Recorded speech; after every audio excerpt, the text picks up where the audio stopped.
తాకట్టులో ఉన్న బంగారాన్ని విడిపించి ఆ రోజు ఆన్లైన్ రేటుకే మేము కొంటాం. Sharma gold company.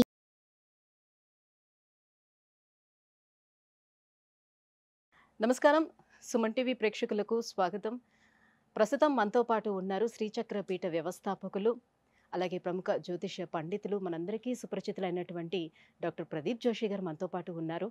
ఈ క్రోధినామ సంవత్సరం 27 నక్షత్రాల వారికి ఏ రకంగా ఉండబోతుంది ఏంటనే విషయాన్ని తెలియజేసేందుకు గురుగారు నమస్కారం. శ్రీమాత్రే నమః. మీ జన్మ నక్షత్రం ఇంపార్టెంట్. ఇప్పుడు నేను చెప్పేది ఏది జన్మ నక్షత్రం, నామ నక్షత్రము కాదు. నామ నక్షత్రం వేరు, జన్మ నక్షత్రం వేరు.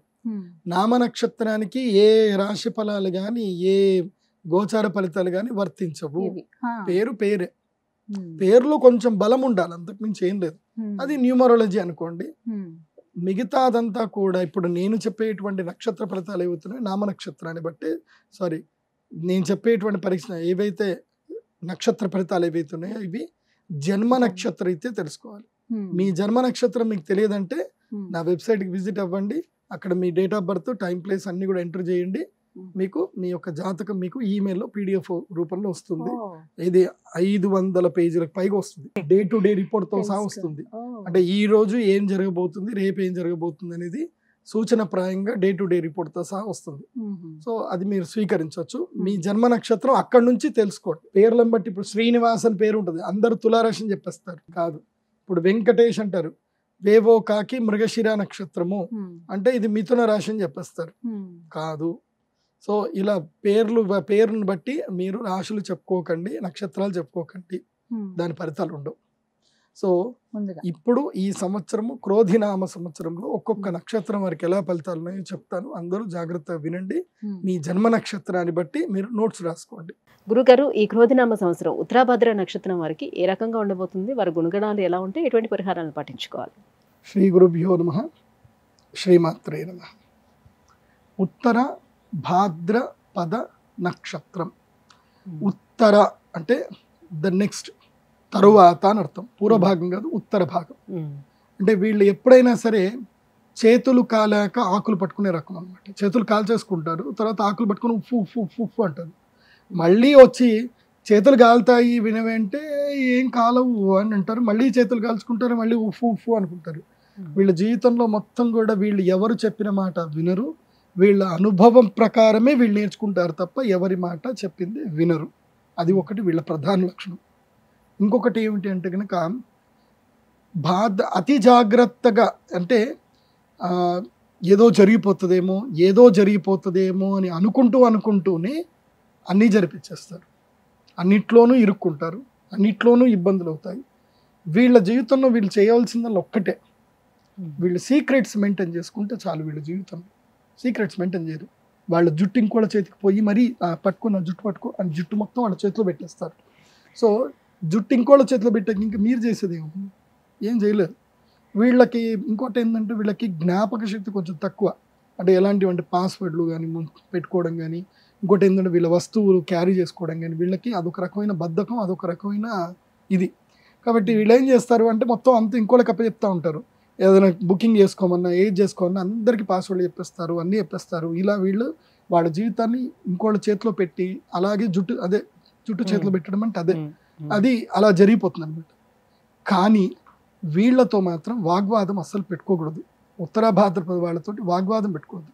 వాగ్వాదం పెట్టుకుంటే ఏమీ ప్రయోజనం లేదు, నష్టం తప్ప ఏం ఉండదు. వీళ్ళు మాటల ధీరులు, మాటలు మాత్రం కోకొల్లలు దాటిస్తారు. సో అలా జరుగుతుందట ఉత్తర భాద్రపదికి. కాబట్టి ఈ నక్షత్ర జాతకులకు ఈ సంవత్సరం ఎలా ఉంది అనంటే, మీ యొక్క ధనము పూర్తిగా ఇతరులకు వెళ్ళిపోతుంది. మీరు గొడ్డు కష్టం చేస్తారు ఈ సంవత్సరం. అంటే ఏదైతే కనుక ఎద్దు, ఇప్పుడు గానుగ నూనెది తీసే దగ్గర నేను వెళ్ళి చూశాను.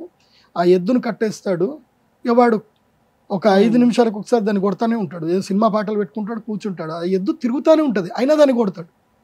అయితే నేను వెళ్ళినప్పుడు నేను అడిగా, ఎందుకురా దాన్ని కొడుతున్నావు, అది తిరుగుతుంది కదా అని అంటే, సార్ మీరు ఇప్పుడు ఉంటారు వెళ్ళిపోతారు, మీకు ఎందుకు సార్ ఇవన్నీ అంటే, లేదు అది ఒక మంచి జంతువు, సాధు జంతువు, అది తిరుగుతూనే ఉంది, అంతకుమించి అయితే ఫాస్ట్ అయితే తిరిగా, కానీ ఎందుకు కొడుతున్నావు అంటే, సార్ కొట్టాలి సార్, కొట్టకపోతే అది నన్ను కొడతారు అన్న భయం పోతుంది సార్, దానికి ఆ భయం పోయింది అనుకోండి మా మీదకి వస్తుంది అది. సో దాన్ని కొడుతూనే కంట్రోల్లో పెట్టాలి, లేకపోతే దానికి ఏమనిపిస్తుంది అంటే ఇంకా మమ్మల్ని కొట్టరు అన్న ధైర్యం వచ్చేస్తుంది. దానికి ధైర్యం వస్తే మేము ఎట్లా కంట్రోల్ చేస్తాం సార్, అందుకోసం కొట్టాల్సింది దాని ఎద్దును కొడతాం అని అంటాడు అనమాట. సో ఈ సంవత్సరం కూడా వీళ్ళకి ఎద్దులాగానే కొడతానే ఉంటారు. అటు వీళ్ళ ఆఫీస్లో బాస్ కానివ్వండి, వీళ్ళ భార్య కానివ్వండి, భర్త కానివ్వండి, వీళ్ళ అత్తగారు కానివ్వండి, వీళ్ళని కొడతానే ఉంటారు ఈ సంవత్సరం. అంటే నువ్వు ఆ పని చేయట్లేదు, ఈ పని చేయట్లేదు, నువ్వు నాకు అది చేయలేదు, నాకు ఇది చేయలేదు, నా ఎక్స్పెక్టేషన్ ఫుల్ఫిల్ చేయలేదు అని వీళ్ళని ఈ సంవత్సరము కొడతానే ఉంటారు. కాబట్టి గొడ్డు కష్టం ఉంటుంది ఈ సంవత్సరం. ఎవరికి? ఉత్తర భాద్ర పద. కాబట్టి ఉత్తర భాద్ర అవ్వకండి. భద్రము అంటే ఏంటి? క్షేమము, జాగ్రత్త. ఉత్తర భద్ర అంటే ఏంటి? అయిపోయిన తర్వాత జాగ్రత్త పడతారు. అయిపోయిన తర్వాత జాగ్రత్త పడితే ఏమొస్తుందండి? ముందు జాగ్రత్త అవసరం. పోనీ ముందు జాగ్రత్త అయినా కరెక్ట్గా ఉంటారు అంటే ఉన్నది కాస్త చెడగొట్టుకుంటారు. అది సో వీళ్ళ జీవితమే అది. కాబట్టి వీళ్ళు ముఖ్యంగా ఏంటంటే విశేషంగా వీళ్ళు దుర్గాదేవి అమ్మవారి ధ్యానం చేసుకోవాలి. ప్రతిరోజు ఖడ్గమాల స్తోత్రం చదువుకోవాలి. ఖడ్గమాల స్తోత్రమే వీళ్ళకి శ్రీరామ రక్ష. అది చదువుకొని విశేషంగా వీళ్ళు ఒక దేవస్థానం ఉంటుంది.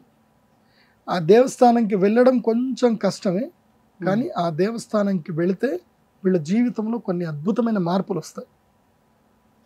ఆ దేవాలయం ఏమిటి అని అంటే కనుక బద్రీ కేదారనాథ స్వామి వారి దగ్గర నుంచి ఇంకా కొంచెం ముందుకు వెళితే అక్కడ మనకి వసుధార అనేది పడుతుంది. ఆ వసుధార దగ్గర ఒక కొలను ఉంటుంది.